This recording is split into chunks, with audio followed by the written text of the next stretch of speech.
Have you ever wondered what life is like for a phone sex operator? Well, you've come to the right place for something a little sexy.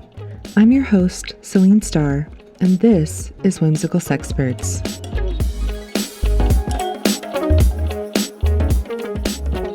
Hi, this is Seline, and you're listening to Whimsical Sexperts. Last week, I went over the effect of toxic masculinity on male sexuality, and this week I have a special guest with me, a fellow Kinkster and a really great friend of mine named Michael, and we're going to discuss the effect of toxic masculinity on male sexuality. So we're going to expand that topic a little bit, listen in for some anecdotes and some little tidbits to help us understand what we can do to change the narrative. So tell us a little bit about who you are. My background as far as like in lifestyle is I'm definitely the Kinkster, definitely polyamorous. I've been very active in the BDSM and in the ethical non-monogamy circle for going on about 12 years now. I also, from a professional perspective, I work in mental health. I have a unique perspective on a lot of these particular areas from both a professional healthcare side and a personal application side. I have a lot of experience in multiple relationship dynamics. And yeah, then there's the obvious one. I am pansexual, demisexual. I've shortened that down to simply just saying queer now because it's so much simpler than trying to explain, terminology, technical terminology to the average whatever person out there. Right, who has a million questions. If I hear one more pun about pansexuality, I'm going to scream. But it's okay. So for our audience, since I know there are a lot of people that listen to my podcast that may not have a lot of experience with lifestyles and kink and so on and so forth, what is a pansexual? Pansexual simply means that, the way I shorten it is I like who I like. I love who I love. It's a bisexual on steroids. I'm a fan of masculine and feminine, and I am drawn to individuals of non-binary or asexual designations as well. The one fault with the phrase pansexual is that it has the word sex in it. I think because a lot of these relationships are based on more than just than physical sexual elements. It's about how we care for each other. So It's about intimacy and how you care about another person. And it doesn't matter what gender they are. exactly. It doesn't matter what gender they are or if they choose not to be defined by the classic binary term. I joked around with people before. I might like somebody who identifies as a potted plant. And if they do that, then my form of affection will probably be me coming over and watering them twice a day. That's Maybe the way that singing to works. them a little.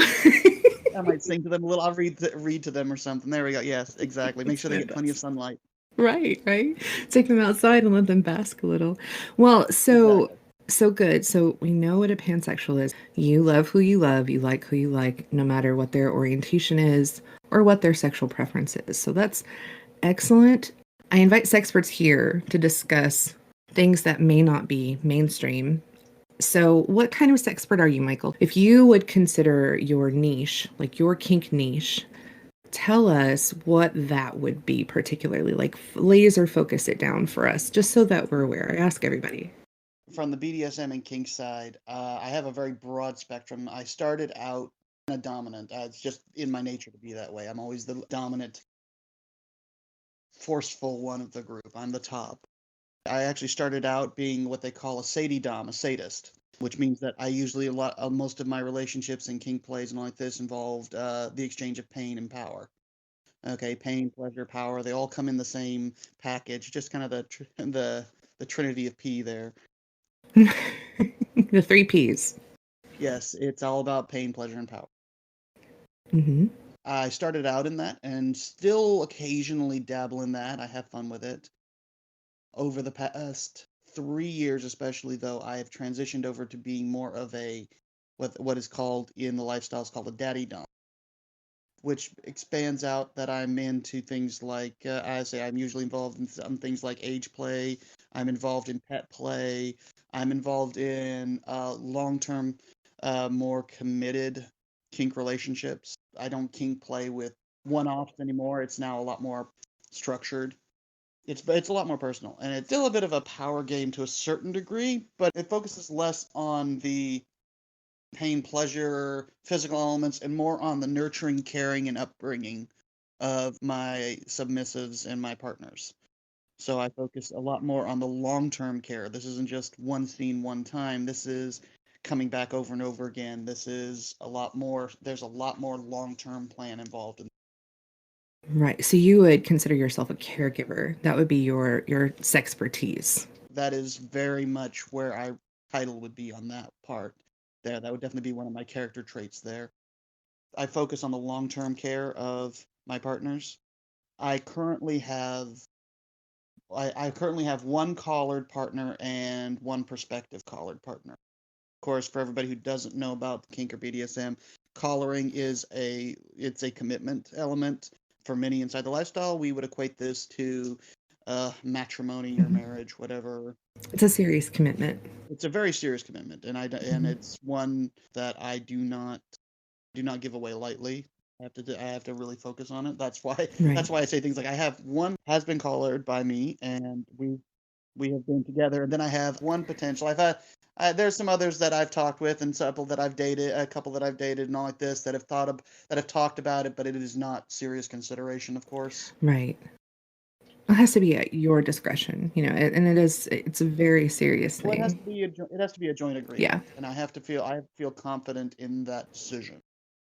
So, that's definitely a key part of that kind of a relationship. And one of the traits is definitely a caregiver. So I have to know if I can actually support or help them Right. in that area. So that's a big part of that I story think too. it's really important to have all of those pieces in place whenever you are a caregiver. Definitely. The daddy role is like my main role nowadays. That's your niche. That is Oh niche. yeah, I can see that from you. I can understand that. As far as like fetishes and like this, That's a wide range. It'd be a shorter list to say what I'm not into. I have the same problem. I have callers and they ask me, they're like, well, what can I do for you and what are you into? And I'm like, it's better to ask me what I'm not into. Right. Right. Played a little bit in everything, and I continue to expand out, learning more about other kinks and other techniques and so on. Exploration and growth. That's a good place to say. So with exploration and growth, and we know kind of what your sexual niche and kink are. And the reason why you and I are having this discussion today is because this whole idea of toxic masculinity, and you had said toxic sexuality, we'd had this discussion, is a big deal in our society. And I want to know how that has impacted you as far as how open you've been and how you're able to explore, and if it has impacted you negatively or positively. So we definitely want to talk about that and get into that a little bit more. So what are your takes on toxic masculinity and male sexuality? We hear a lot of discussions, especially here. I mean, let's be honest, particularly here, like in the United States, there's a very strong toxic masculinity has had a very strong foothold in our culture for decades. It goes back a ways in a lot of different things. We have these mindsets of what makes a man, a woman, and and if they break from these roles, then they're less than Right. whatever, fill in the blank. What's more so, and then we have that standard niche. You've covered some of these things. There's also a little bit more that it has influenced, as tragic as this sounds, toxic sexuality. It's a social sexual set of stereotypes that exist, and that's the big part there. And it greatly affects men, but it also affects everyone around them because of the demands and requirements of it. And from my perspective, it has in a weird way started to evolve a little bit over the past, 20, 30 years, especially over the past 30 years easily.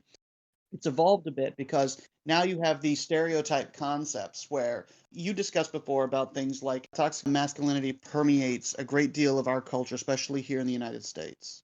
That is a very prevalent thing. It has gone on for decades. I usually call it a toxic social sexuality, and that's because while it is definitely affects masculinity, it also affects everyone and everything around it. Because now everybody is being held to these stereotypes of what makes a man or what makes a woman. And more importantly, it's what makes a man, what makes a woman, so it leaves no room for any variance beyond the binary concept. Right. There's no gray. Yeah, there's no gray. There's no consideration for other ones that might or might not identify differently. And Mm-hmm. it's very harsh and it's very defining. As you described in a previous podcast, it's very much like putting people in boxes and trapping them Mm-hmm. in. Over the past, about from my perspective, there's been an evolution inside of this concept.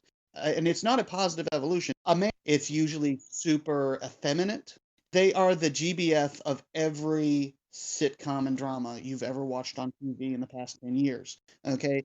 They're Mm-hmm. the sweet, supportive, they always support female lead, especially. It's always assigned to that. They're always in the background. They do all this little thing and everything. It's you go, girl. And it's all lighthearted and fluffy. And I mean, like wherever they go, they're supposed to have, massive LGBT flag behind them and fucking, and like shitting rainbows. Okay. It's really, they'll say, well, yeah, we're accepting them the way they are. No, you're changing them to fit a specific stereotype.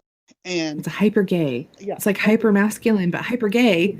exactly. And like, they're all automatic bottoms, you know what I'm saying? They're automatically beta type Mm-hmm. characters. Which is not true by any means. Very much not true. And like, I mean, I personally find stuff like that incredibly It's offensive. very damaging. Yeah. Um, like I've said before, I am a pansexual. I like male, I like female, I like Mm-hmm. other consenting and of age individuals. Okay, that identify You differently. like people. I usually tell people I'm drawn to the Yeah. heart of people, which also contributes to my demisexuality. Mm-hmm. I am sexually attracted to individuals with a certain type of energy. Whenever I'm out and about, because of my attitude and my nature, I come off very, and oh my God, I hate this term. I come out very alpha by nature. I take lead. I do this in my professional life. I do this in my personal life. I do this in my friends, in my friend family. I take point on this. You do. That Yeah. natural, just wanting to get things done seems to draw people in, and they kind of just fall in pile behind me. And then, of course, it's really sad and almost miserably comical whenever somehow that conversation will shift a little bit, and I'll turn around and go, I'll be talking to somebody about this, that, and the other, and I'll be like, oh, yeah, I'm gay. I'm queer. And the stunned expression, the stunned look on every male over the age of, particularly over the age of 30, this this expression that just hits them every time. Well, it's kind of like, Right? really? You're gay? And I'm like, yes. I like They guys. immediately start looking around to see if there's a massive, LGBT flag hanging somewhere that, they missed or some nonsense like that. My casual everyday life, and especially in a professional life, I am very much like, I don't go around wearing a bunch of LGBT Mm-hmm. colors or stuff like this. I wear a lot of, I wear a lot of dark clothing. I wear a lot of dark clothing. I wear a lot of professional clothing. Just so that you all know, Michael is super sexy. But Oh, yes, thank yes, he you. does. Okay, thank you so Mm-hmm. much. I appreciate that. But yeah, no, I wear a lot of dark clothing. I wear ties, suits. I work in healthcare, so I wear a lot of dark scrubs, or I wear whatever. And I usually wear jewelry of one form or another, but it's nothing super effeminate or super, gay kind of thing going on. It's just, this is me. It doesn't throw any flags. No, This is just you. because it's emphasized by the fact of my general statement in life when it comes to a lot of this stuff is, it's as bad as it sounds, especially out in the professional world, is I don't care. That's my general policy. I don't care.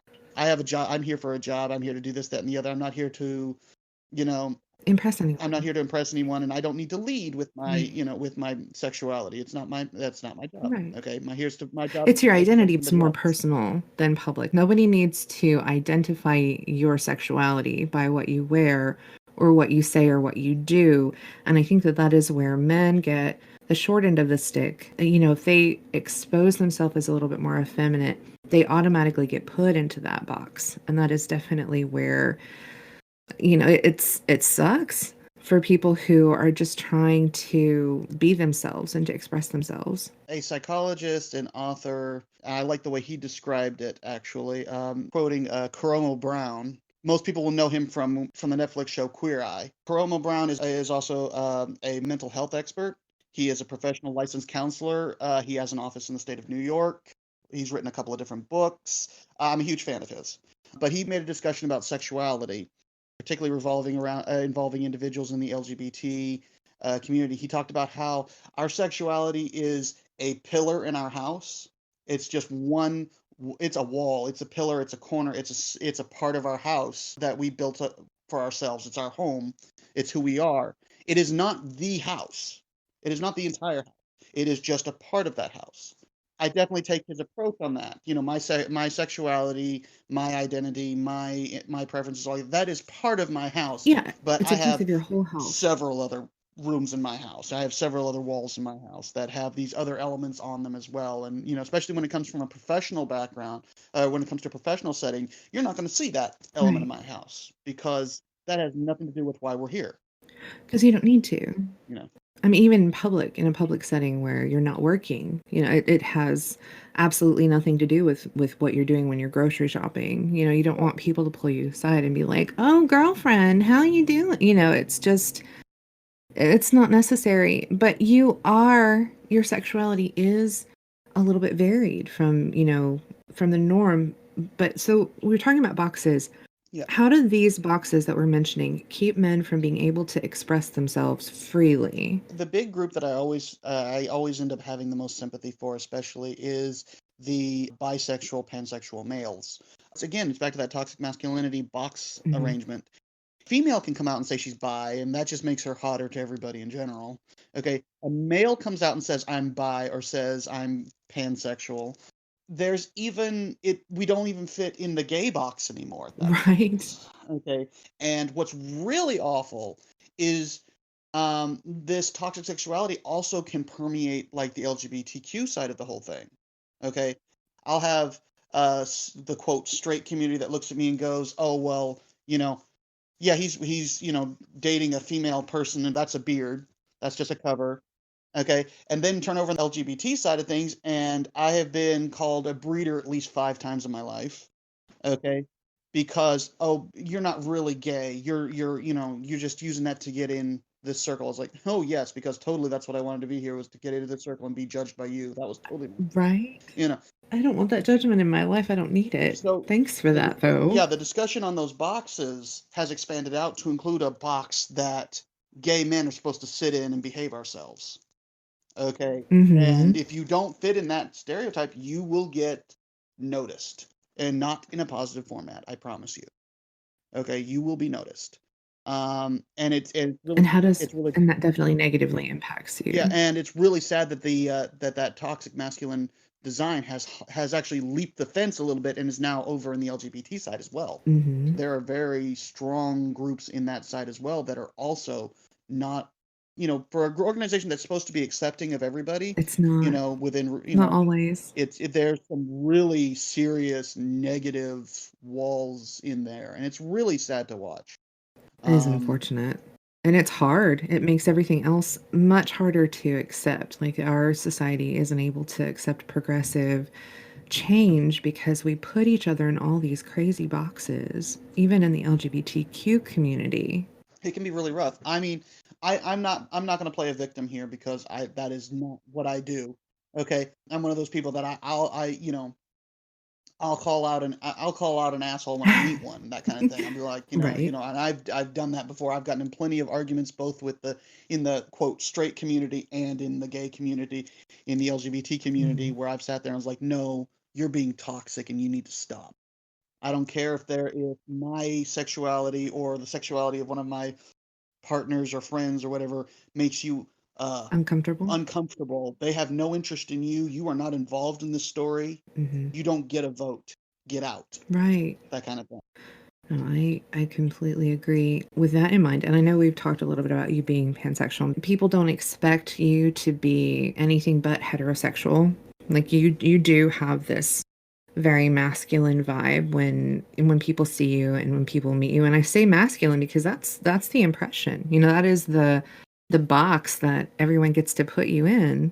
Well, and I don't have a problem being masculine. That's really, I mean, that is kind of my default persona. Mm-hmm. I've toyed around with feminine as well. I still do it from time to time. Mm-hmm. I can go shoe shopping with the best of them. I mean, no, say I love I've it. done drag and a few other little fun things from time to time, and I enjoy these things. They are very much part of me, and they're very much Mhm. part of who I am. Again, one of those little walls in my house. Okay, one of those little pillars in my house. But I do default to a masculine persona, and I'm fine with that. That doesn't bother me. Okay, it's the social expectations, it's the societal expectations of when they see me thinking, hey, he's obviously straight because he has a voice of his own, and he's not always preaching the gay agenda, and he's The not doing gospel this, of and he's not gay. doing that. You're And not then you're not preaching the the gospel of gay. yeah, the God, oh my God, I can tell. Oh my God, there's so many toxic connotations in the gospel in the The professed in the gospel of gay. in this Yes. supposed gospel of gay. Oh, it's so bad. But then okay, I have that on one side, and then of course I go over to the other side of the fence, and it's very conflicted there because people are like, well, he's obviously straight. There, he doesn't wear the same colors we do. He doesn't act the same way we do. He doesn't, whatever. So he's not part of our Then community. yeah, and then of course, I go up on stage on a couple occasions. I go up on stage in drag, and everybody's just like, "Wait, what?" Who is this? Yeah, Mm. exactly. Mm-hmm. Wait, he can? What? And I was like, "Yeah, I can if I feel like it." He can be Um, pretty. Oh, yes, you can. yes, I can. You damn right I can. Damn I was like, straight. and I can be pretty, and I can be pretty, and I can be mean. So we get to pick, you Hmm. get a wonderful combination. It's so lovely. Uh, It's kind of my favorite aspects of your personality. You can be pretty and mean. That is something to envy. I've told a couple of people more than once in my life where I've sat there. I was like, you keep going this way, this queen's gonna adjust her tiara, come down Ooh. there and kick your ass. Better adjust your crown, bitch. Yeah. Hold my here, hold my scepter. I'll be right back. Well, I admire that so much that you feel open enough to express yourself freely. But obviously, this has definitely impacted you in negative ways in your life. So this toxic sexuality, this toxic masculinity, how has it impacted you personally in your sexuality? Like, did it cause you to have trouble coming out when you finally did accept yourself as however you were? Have you always accepted yourself as who you are? Have you always been really free with your expression, or how's it impacted you in a negative way? When it comes to, like, for example, like me growing my upbringing, I was brought up in a very pseudo traditional religious environment. My family was very devout. Homosexuality and gay were not a discussion. Mm-hmm. That was just Same. it Mm-hmm. did not it was not talked about. Okay, and anytime I ever approached a minister or a man in authority or whatever, it was always a negative discussion. It was, all gays go to hell, that routine. And it was always things like that. Now that, and of course, yes, that definitely influenced me coming out. I was a late bloomer. Mm-hmm. I didn't really come out what I didn't really come out at all until I was in my latter 20s. Mm-hmm. Um, Same. in fact, I have a really cute, funny story about that, if Well, you tell want. it. Um, I really just kind of had that I believe we all have these revelation moments, these moments where we sit there and we suddenly have this massive Epiphany. epiphany. Yes, this epiphany that changes the way we see everything. Okay. Mm-hmm. My sexuality epiphany happened on a Sunday morning in church, comically. Oh, come to Jesus. Oh, it was. Come It to was. Jesus. It was a wonderful come to Jesus moment. It was actually in a more non-traditional church group, and the minister actually was on the topic of about Christianity and gay culture, Mm-hmm. and while he was not a devout supporter slash he was not an ally. He also said that he couldn't find, you know, to quote, I believe it was even I think it was Stephen Colbert that pointed out. Let me quote exactly what Jesus said about homosexuality. Nothing. He said Nothing. nothing Not about it. a It thing. never came up. Okay, he was So too busy right. dealing with religious bigots and religious bigots and, chauvinists and classists and so on like this to bother to get around to sexuality. Right. That's what he was busy It doing. wasn't important. Yeah. He was busy doing other things. Yes, he was actually discussing things that actually mattered. Um, Right. but anyways, what was funny is the minister started breaking down what he from what his perspective what defined an individual as gay versus LGBT gay versus quote straight. And he goes down this list, and he kind of goes down this little list, and I'm literally checking these off on my fingers. So I was like, yes, yes, yes, yes. He went down this list. It was about eight. I think there was about 8 different things. I'm literally on my finger, and I'm literally just holding up one finger in front of me, one as I go down the list. Yep, yep, yep, yep, okay, All yep, that. And I came out 8 out of 8 on this one, and I was like, and I was like, I paused for a moment. I looked at my partner, and I went, I just realized something. I was like, guess what? According to the church I or think whatever, I'm I'm gay. gay, and I think that's and that's awesome. I think that's great. Yeah. And my partner promptly giggled, laughed, and said, "Honey, that makes 2 of us." Okay, and so Right. our big say a little paired epiphany there of, hey, we're gay, happened in church courtesy of a minister. And it's still one of my favorite defaults. I was like, hey, who says the church can't make a difference? There we go. Right. Totally make a difference. I'm not sure if that's what you were And looking to make, but you did it. probably not. Congratulations. And good, good job. I was probably what, 26, Early 20s, mid 20s. mid 20s, yeah, mid 20s, heading into latter 20s. Whenever that happened, and I was just like, you know what? I don't feel anything about this. I don't feel disappointed. I don't feel ashamed about this. I don't feel questioning about it. I don't have a problem with this. I'm fine with it. I literally feel perfectly okay with this. This is the truth, and I'm going to keep it. And I just want to accept it. Accept that thing from about there on, I yourself. was just like, that's it. That's it. I'm gay, and I'm perfectly happy with this.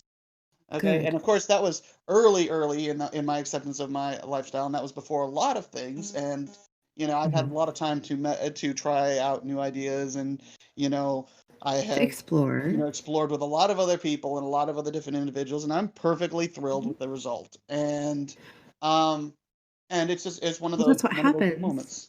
Yeah, that's what happens when you accept yourself for who you are, is Mm, you can be comfortable when you can explore things on your timeline instead of someone else's, and you hopefully don't feel judged about it. But there is that negative impact of male sexuality and how it's perceived that I'm sure wasn't easy for you, transitioning into, from a mid-20s adult that had previously identified as possibly just heterosexual.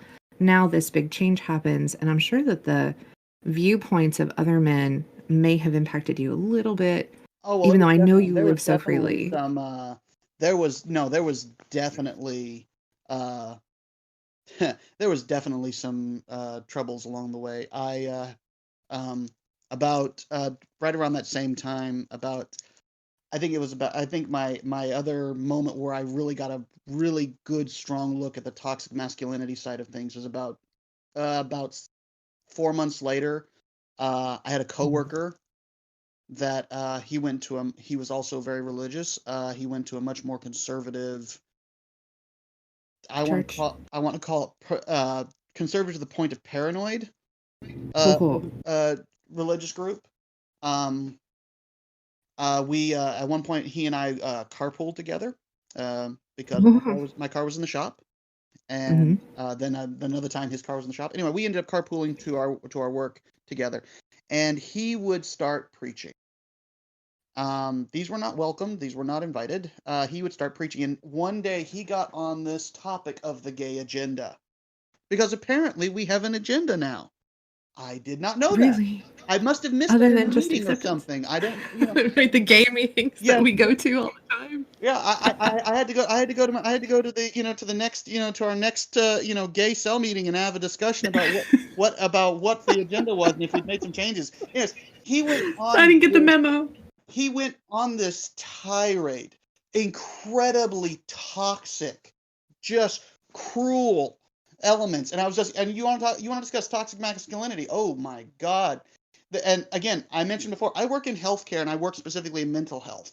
Okay, so I'm listening to this man go on, and all I can hear, he's bashing the gay this and this that, and they're taking away this, and they're taking away our rights for this. They're trying to, they want us to accept them the way they are, and they don't want us just to simply acknowledge they're there. They want us to accept them and call it that. And like he's just like, there's so much hate and so much whatever. And the part that got me, because again, I kind of fell into a psychiatric brain there for a minute. I fell into the mental health side.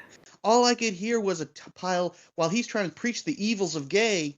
And he, by the way, is totally oblivious to who I am and what I am in that regards, because we've never discussed it. And again, not part of my professional life. We don't discuss it. It's not something you openly discuss because it's not necessary. Not a big deal. Okay. Right. But he goes on and on. And all I could hear from my side was, this man hates himself. Oh my God, there's so much rigidity and cruelty, and it's spoken in such a way. This person he's projecting pain big time. Yes. And he went on, and I just let him spew for about, oh my God, probably about a good 30-45 minutes on all this. And we finally got to our stop, and he's just like, he goes, I don't know how you feel about that. What's your perspective on that? Oh no. And anybody who knows me, that's a box. If half of my friends had been sitting in the car that moment, they would have heard heard the sound of a shotgun clicking back. Yeah. But I'm so glad. You were about to fire. I'm just looking at him like, I'm so glad you asked. Okay. Now that you want my opinion, let me give it to you. Yes, and I went, first of all, you need to, my first statement is, you need therapy. You have some serious inner turmoil, anger management problems. You are paranoid of an organization that does not exist. This, by the way, in my line of work is called a psychotic break, where you're seeing things that are not there, and you're personifying, and even you're personifying something that doesn't exist. Okay, and FYI, while you're out here yelling about the evils of being gay and so on and so forth, don't forget that. Let me point out a really fun fact to you here. Okay, I'm also a religious individual. Okay, I'm in the same faith as you. I work in the same line of work as you. I have the same elements as you do. I have a family, okay, which was always a point of contention because he's very single and was probably going to remain that way just because, again, you want to discuss toxic masculinity. Oh, my God. Right. Okay, I was actually married at the time, and I had 3 children. Okay. Right. But I was like, I have a family. I have all this. And, oh, by the way, I'm gay. And I was like, and he sits there and he's just dumbfounded. Okay, and I'm just, so and we had our discussion pretty much ended right about there. Did he ever bring it up again? I don't think no, he never did. I really think I think he didn't bring it up because I think if I could have taken a photo of that moment, it was a moment where he just suddenly realized that he'd been spouting all of this off and talking all this stuff, and I'm now telling him, hey, you're not mentally sound. Okay, you need to seek help. Okay, you need to go back and reread your gospel because you're wrong. Okay, and oh yeah, by the way, your buddy, brother, pal, whatever that you've been preaching at, this whole hate agenda, he's the faction that you're hunting. So, right, by all means, let's yeah. He promptly shut that. He promptly started, the whole pretending like that never happened thing. What's so funny is I find that men who are so adamant about this are usually the ones that want to explore that side of sexuality more than anyone else. Oh, it's true. They're just so afraid of it. Oh. Yeah, they're so afraid of it that they have to preach this hate speech because they need that impression of them to be hyper masculine. Oh no, it's very true. This is truth. My sweet South Carolina grandma would say the dog that barks the loudest is the one that got hit. Yes. Okay, okay, okay. No, when it comes to the very strong, straight preachers of the toxic masculinity, I'm not. This is not just a perspective. This is like proven psychologically. Okay, a lot of them are the ones that they're preaching less to the people around them and more to themselves, trying to dissuade them, trying to push them these demon thoughts from their minds or some shit. I They're don't trying to know. talk It's themselves out of it. really super sad. It's It's really, awful. really sad. When I take calls and I talk to, because I act as sort of a confessional to a lot of these men who have this desire to explore their sexuality, but they have to have someone talk them into it. They want to be converted. They want to transition. It's the strangest thing I think I've ever experienced is when you have a man call you as a woman and tell you that they want you to hypnotize them into wanting to suck a cock. And I'm like, I don't have to hypnotize you. You already want to do that, obviously. Now you just want to talk about it. And it's so prevalent. And I think they need that confessional because they can't do it anywhere else. They have to spout these very toxic male personifications. And they cannot break away from that. It's really unfortunate.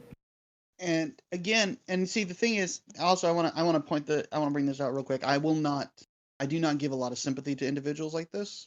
Okay, the individuals the hate speech, I don't give sympathy to a lot of people who speak this Hmm. stuff. That's all right. But the thing that gets me personally is like a lot of them, I can sit there and go, man, you have a lot of repressed issues there that you need to discuss. Right. You have a I mean, lot of. you can feel sorry for them. Oh, I do. Oh, I definitely feel some pity Mhm. for them in certain areas. But I I think also, pity but is more appropriate than sympathy, for sure. the the element there and having this individual that I in that story I had told, um, Mhm. I had heard some of his backstory. He's preached plenty of times, and I've heard different things from him. And that man is so deep in a closet, it's not even funny. Oh my Uh, God, so it's sad. tragically deep in a closet. And as if you and you go and you and I know that you've met these individuals, like you said, you have some people calling you, you have some men calling Mhm. you on this topic. Okay, trying Oh, to get yeah. this. They are buried deep in this closet, and the part that gets me is this is not even a closet of their own making. This is No, not a box that they built. Okay, this was a it's box that been was there. built generations back. Mhm. Okay, and well, it worked for this generation, it worked for the generation before that, so it'll work for us. No, it didn't. It didn't work for a previous Right. generation. It didn't work for any of them, but we have lied to ourselves so many times because it's much easier to lie and say, "Oh, we'll make it work," than to acknowledge the fact that, it's screwed up, it's fucked up, we need to trash it and start over, you know. So that kind of leads me to another question. With that being said, as a society, do you think we will ever adjust this behavior, or is it just ingrained behavior and it's not something that we can get away from? I do not believe it's ingrained behavior. I will start off with that one right there. I do not believe it's ingrained behavior. It is learned this is a learned behavior. Hmm. This behavior has to be taught. I associate elements of toxic masculinity. I consider it hate speech. Hate is not an ingrained trait. It is something that has to be taught. It has to be trained. You have to Hmm. learn to hate something or someone else. We're not popped out of the womb, beginning of life, hating somebody. Right. Okay, so I do not believe it's an ingrained behavior. It is conditioned. It is taught. Okay, if we can cut back on that conditioning, if we can cut back on that teaching, then there's chances for the individual to, grow beyond that. Are you optimistic that that can happen? What I believe will happen is this is going to be a generational thing. Hmm. Okay, as some of the previous generations either, God help us all, they pass on. Okay, they pass on or they Hmm. learn to shut up. That influence will start to drop. Okay, Right. it's no longer cool to be homophobic. Thankfully. We're living in a culture right now where you want to be homophobic, don't take your shit online, don't take it out on the street, somebody's going to yell at you. Somebody's going to call Okay, and you then on your shit. then there's going to be 30 other people yelling at you, and you are going to get shouted down. Right. This is happening bit by bit. Do I believe it will ever fully go away?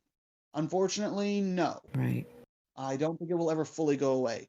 Can we take power away from it? Yes, we can do that bit by bit as we go along. And it will take a long time for us to grow out of it. this to fully happen, but yes, it can happen. So how can we all help? How can we change the stereotype? How can we change the narrative on what it is to be a man? Just in your own perspective, what do you feel like would be really assistive in getting people to live more openly and more freely in their lives? Is there anything that other people can do to make that change, or to at least assist in that change? I have 3 children of my own. 2 of them are male. Okay, 2 of them are male. I have done, my particular focus when it comes to them. I have one of them that's, heading into teenage years now, and, is starting to have questions about who he is and how he is. And I sit there and I'm like, my concept with him is, what do you feel is best for you? What do you want to see? What do you want to do? What do you want to try? What do you want to learn? Okay, I leave these doors open. There are no boxes here. If my son decides to come out, and say, I think I might be gay, then I'm gonna be like, here, pull up a seat. Let's have a chat. Yeah. You're just, let's talk about it. If he goes, hey, maybe I think I might be a little more on the straight side, I'm more appealing to the opposite gender appeals to me more, and I don't really feel, that's fine. Pull up a seat. Right. Let's talk about it. Let's have a discussion. The point is, I leave an open door. My direct, active approach to my children is, my door's open. Okay, I'm willing to talk about it, and I want to know where you want to go in life, and I will try to, as long as it's not illegal or immoral, then by all means, I want to be here for you. Right. As long as it's not hurting someone else and it's not illegal. Illegal, and it's hurting someone without consent. As long as it's not illegal or unethical, then by all means, let's, There we go. Let's give it a shot. Let's have a talk about it. Let's talk about it. Exactly. That's my direct approach to my children. So I'm trying to train up my next generation, if you will, to be open-minded and to feel confident in their explorations of themselves and their sexuality and their identity.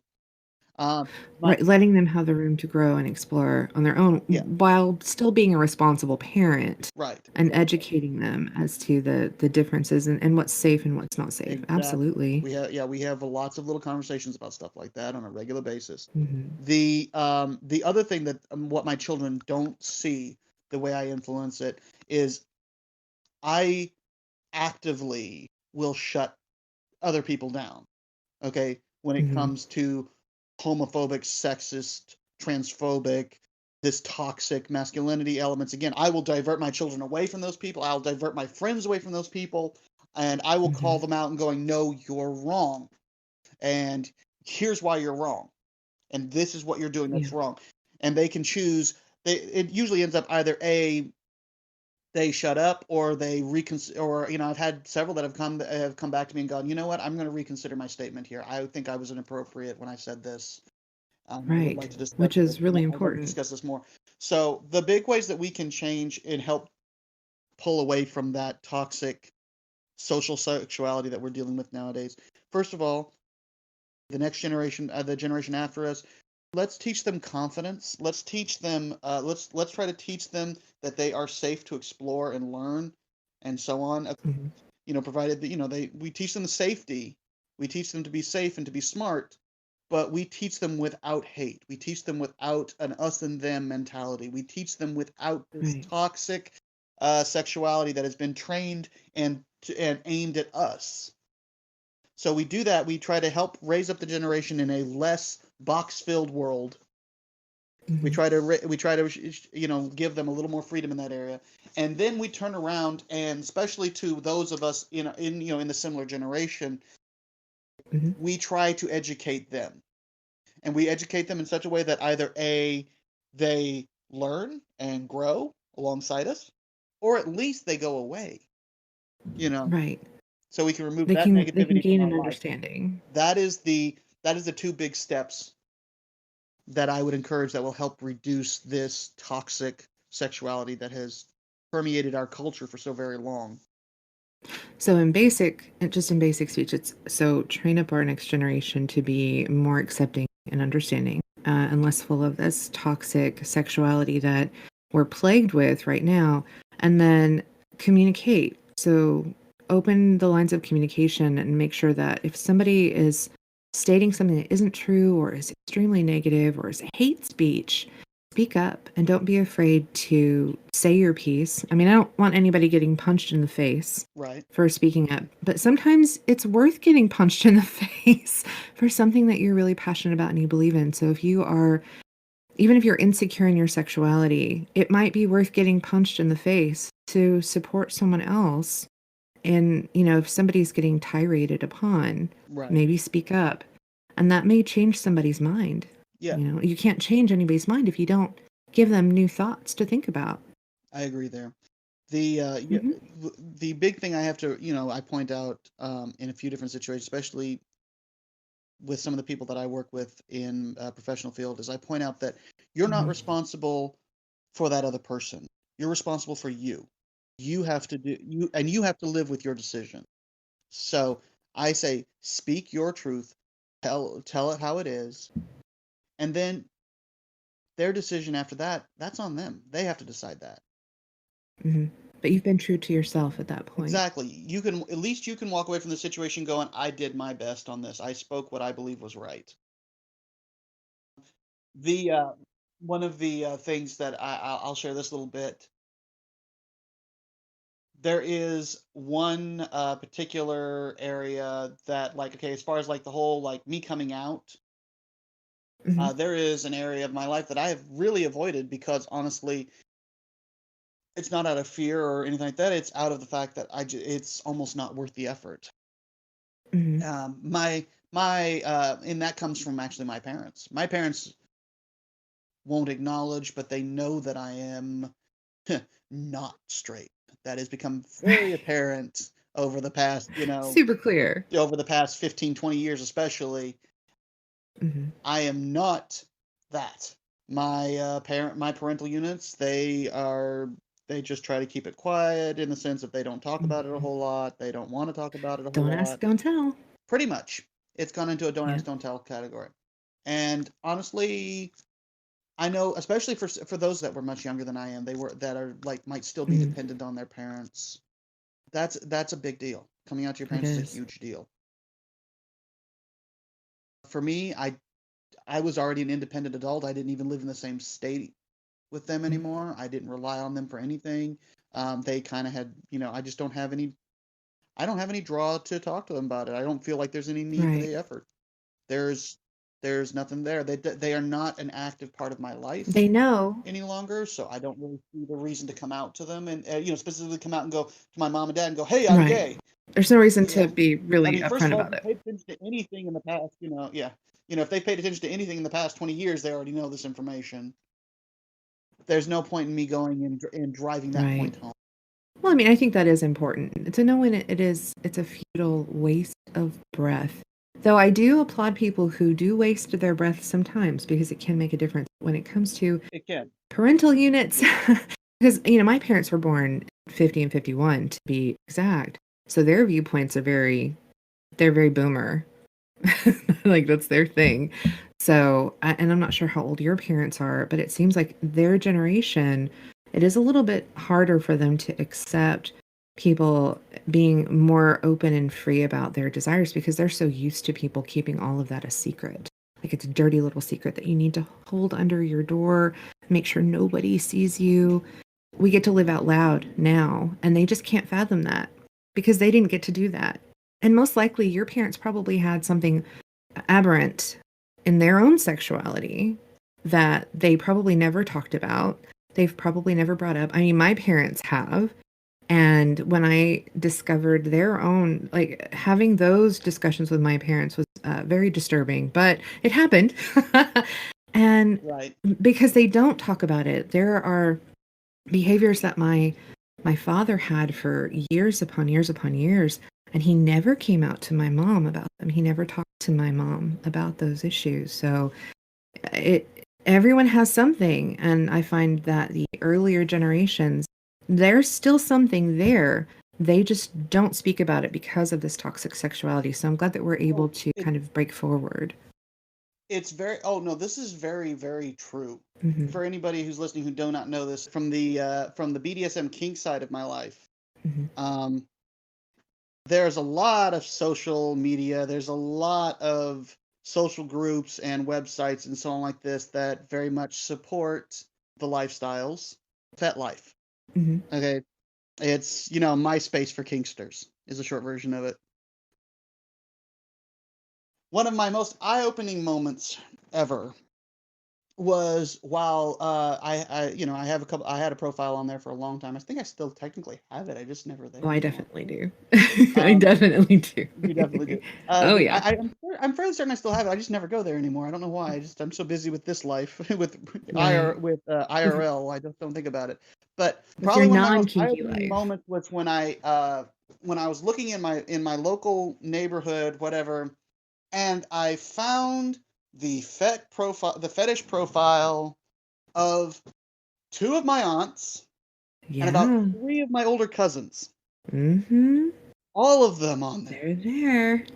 And I just sat there and I choked. I'm not gonna lie, I choked. I was just like, oh my God. And these are really sweet, loving, church going people. Well, And yeah. there's stuff I was like, these were not just blank, these were not blank profiles. They were all filled out. They were all filled out.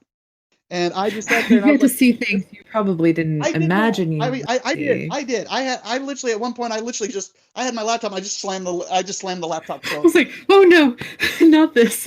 I did not need to see that. Okay, that was No, not. not today. This was Not not. today. This was not consensual. I did not agree to this. Okay, but You clicked on it.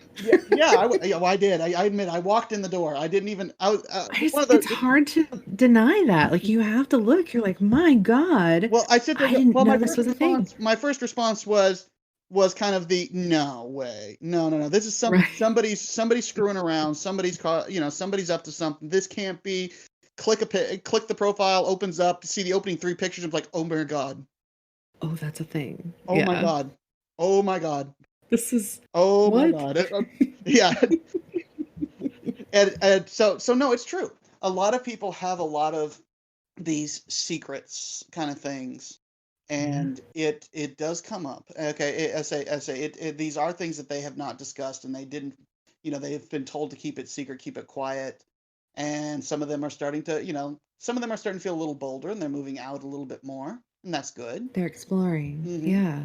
That's good, and that's Oh, good. I'm a huge advocate for exploration. Yeah. But Very good. yeah, no, it's this is not a oh poof, it magically appeared. No, these did not magically appear over 20 years. We just now are stop. We've just Mhm. gotten tired of hiding and tired of not talking about it. And now we Right. Well, want hiding is exhausting. to. You know, it's so taxing. It's draining. I'll say it is emotionally and mentally unhealthy. Hmm. Okay, to work so hard on a guise that isn't who we are, to live a proverbial lie and say that Every day. every day, yeah, every day. It's draining, it's exhausting. It hurts the individual that is trying to put on this persona, and in the end, if they're not careful, it will end up hurting everyone else around them. Yes, I was going to say, I think that we discredit the fact that living a closeted life leads to aggression. It leads to fulfilling your fantasies in unhealthy ways. It leads to a lot of things that are actually really dangerous. And as a society, we don't address that as much as trying to keep everything closeted. We're doing better, but generally, that closeted atmosphere, unless you have someone to talk to about it, which is kind of where I come in. I like to be that confessional. Have you had the experience of being someone's confessional? And when you are that confessional, how does that make you feel? I have actually several times working in healthcare and mental health.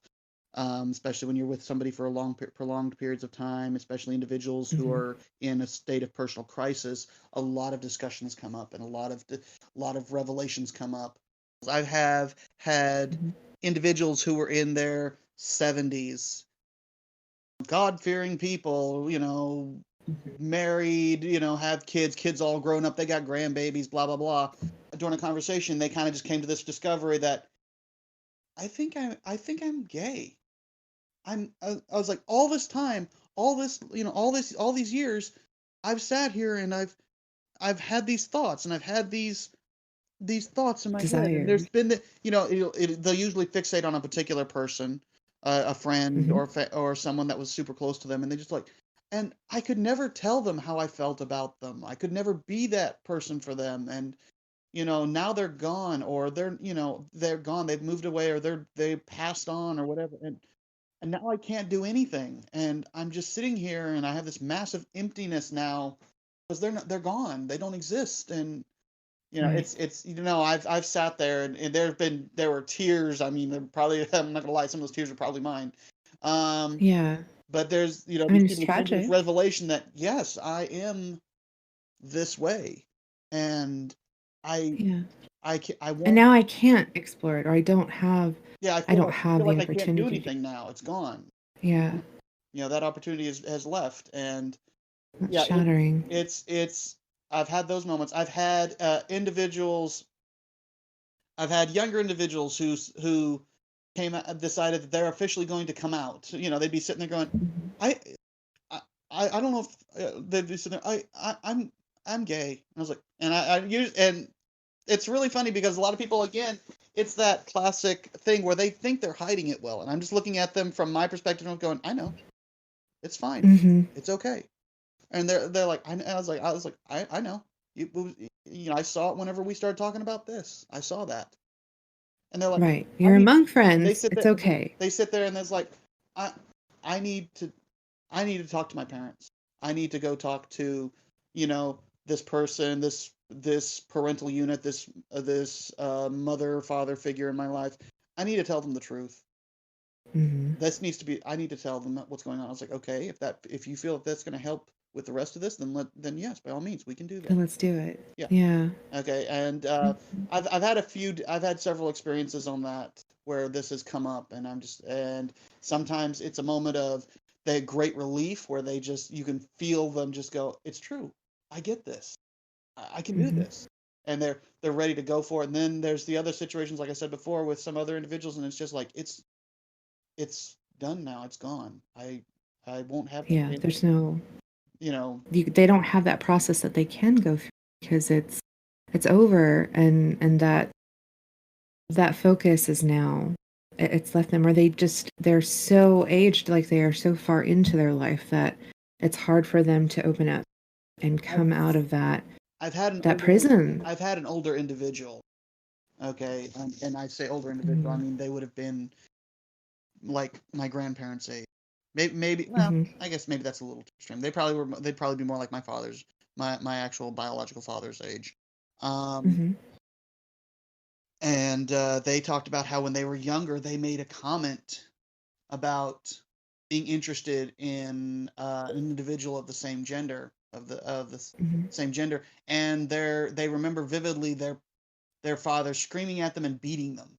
And this is Yeah. rewinding the clock way back. This is, you know, wasn't recent events. This was a long time ago. Oh And yeah. for the rest of their life, they've had that image in their head. It's trauma. It's extreme trauma. This is and Hmm. it's the worst kind. It's one of the worst kinds of trauma in a way because there's nothing we can do to fix it. This is, I mean, No, and we can we put them seek through, we that can get acceptance, therapy, we can get them into therapy, we can get them into counseling, we can discuss it, we can try to work through it, but they can't. but nothing's ever going to change that. Yeah, they're the perpetrator though is dead and gone. They're not around anymore. There's Hmm. nobody we can go back to and go this, this person needs to be, we need to talk about this. This person Right. abused this individual during a young part of during an impressionable part of their life and is now officially hurt them in such a way that this is going to take years to undo this damage. There's no way to deprogram that damage because it's been done. And then when they wait so long in their life to come to terms with it, it then becomes the issue where it is just it's programmed into their mental state. And there's no way to deprogram that, not without years and years of self-expression and self-exploration. And so they are constantly in a prison that they can't be liberated from because it's just it's too much. Yeah. And it happens so frequently. And we're still dealing with the fallout from, the 50s, well, even the 40s, 50s, 60s. The 60s, we started to have more of a sexual revolution, but even today, we still have a lot of these from the Mad Men era, and we just continue to perpetuate these hypermasculine roles or these little boxes that we have to put everybody in. And so I'm glad, for one, that there are people like yourself that want to pull people out of their boxes so that they can understand what it feels like to live authentically and not to be so repressed, because repression is literally the most suffocating thing to live in your life. Yes, I can definitely agree with that. It does a significant amount of damage, and like we said before, it doesn't just hurt the individual; it can hurt the ones around them just as much. Yeah. As we were saying before, hate is a learned. It has to be a conditioned trait. So Hmm. these individuals who have it conditioned into them, well, they go on and they teach the next generation to do the same thing. Hmm. And so we are literally perpetuating a chain of misery that yeah, and so if we break the chain with one person, it usually makes it a lot easier for the following generations. Like I said, this doesn't just hurt the one person that goes on down the line and Right. hits the It's next like a trickle generations or down. the next people that they influence. Yes. Yeah. So, final thoughts. If you could condense everything into just a few concise statements as far as what we can do to stop this, how we can make that change, just a few short trigger statements, what would those be? I guess in the end we come back to accept others the way they are. Hmm. Okay, would be the first big step. We just need to accept others the way they are.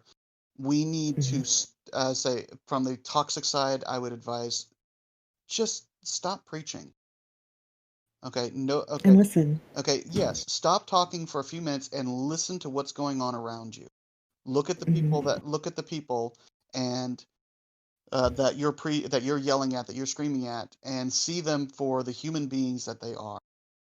Yeah. And if you are an individual that is stuck in one of these toxic masculine lies, then my encouragement to you is, first of all, I would advise you to seek some help.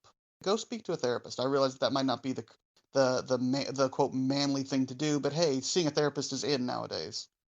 Okay, Hmm. It's good. okay, go and speak to someone about this. Talk to a third party, an uninvolved third party about what's going on in your life. Hmm. Have the as a try to get some other perspectives on this.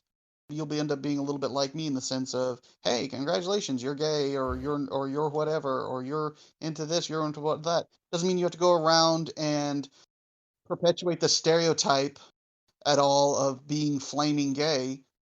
Unless that Right. brings you joy, then by all means go for it. Go speak with someone, uninvolved third party with a professional background that could help discuss this with you and perhaps walk you through some steps towards finding out who you really are. Hmm. Okay, and understand that you are not required to be in that box. That box that you have been living in is a lie. It is a Hmm. long-term perpetuated lie, and it's not helping anyone. It's only causing more pain. It's causing you pain. Believe it or not, it's causing your loved ones pain. It does. Okay, so I would encourage again, reach out, speak to professionals, consider these things. If it comes about that you're still straight, well, yay.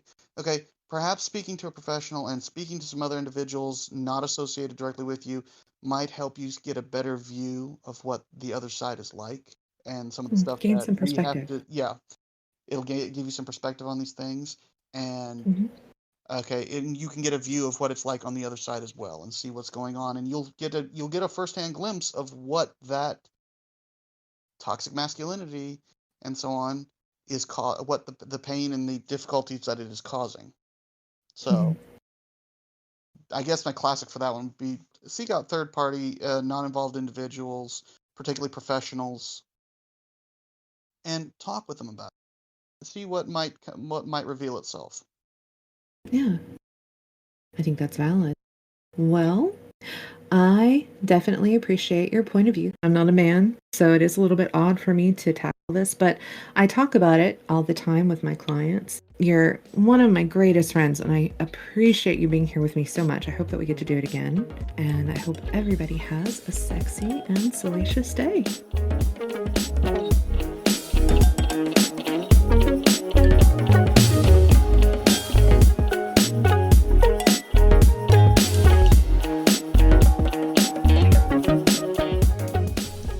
Hey, thanks again for listening in. To get regular updates, exclusive content, and to engage with me directly, you can find me on Twitter at Sex and Whimsy. That's the @ symbol, and then capital SEX, capital AND, capital WHIMSY.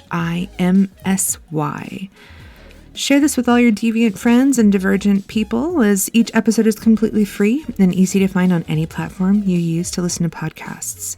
And if you find yourself wanting more, come join me every Sunday for a new episode. Let me know if you've listened by tapping in on Twitter, or come visit me on whimsicalsexperts.com. Thanks so much for listening, and I hope you have a sexy, salacious day.